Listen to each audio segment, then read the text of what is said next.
ॐ वन्दे स्वरूपानन्दं सोऽहं बोधप्रदायकं ज्ञानेश्वरावताराय आत्मतृप्ताय ते नमः. आदरणीय स्वामीभक्त वदा भट लिखित स्वामी म्हणे अमलानंदा या ग्रंथाचं वाचन आपण ऐकत आहोत. आज ऐकूया या ग्रंथातील पुष्प 7 भाग 4. 22 मार्च 1967.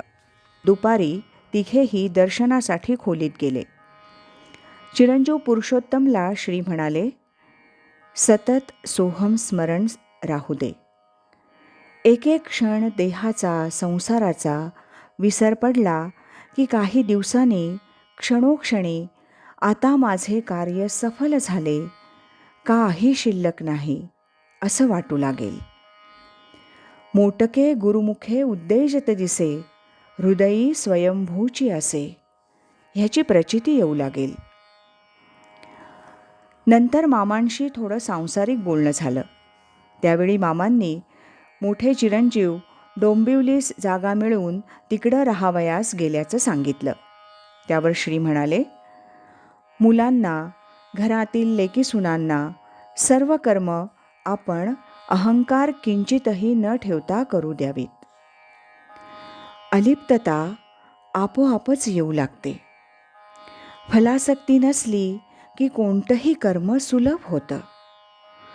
कृष्णार्पण बुद्धीनं तोच करता करविता असा भाव ठेवून योग्य ते करावं.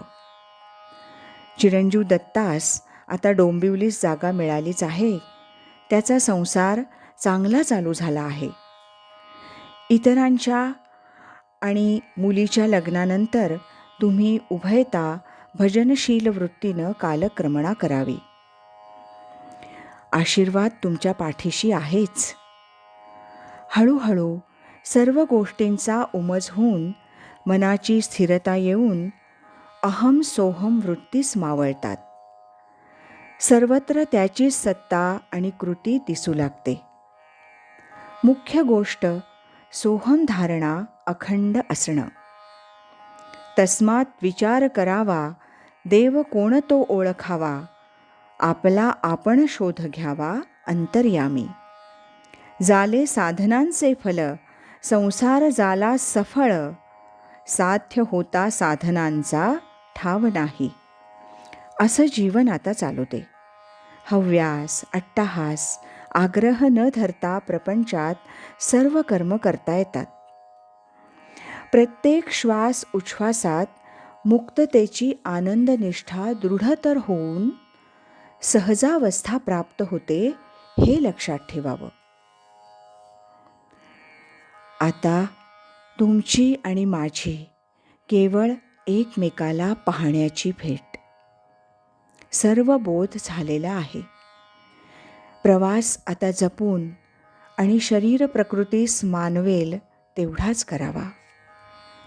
चिरंजीव पुरुषोत्तमला उद्देशून श्री म्हणाले, दिवसातून अल्पवेळ तरी स्वस्थ राहून भगवंताचं स्मरण करावं, नाम घ्यावं.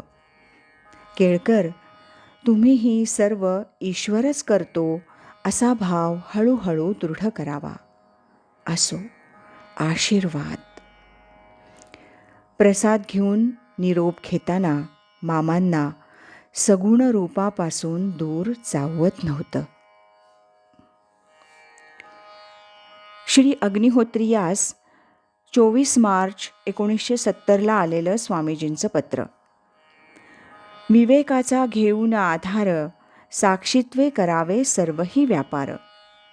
उठताना, बसताना, खाता पिता, लिहिता वाचिता सर्व व्यवहार करताना हे साक्षीत्व अनुभवता आलं तर 60 लाखांचा अफाट जनसमूह असलेल्या मुंबईतही जनी असोनी आपण जना वेगळा असं राहता येईल. हे आहे 15 जुलै 1965चं पत्र. धरिसील जरी हरिसी अंतरी, तरीची संसारी सुखी होशी.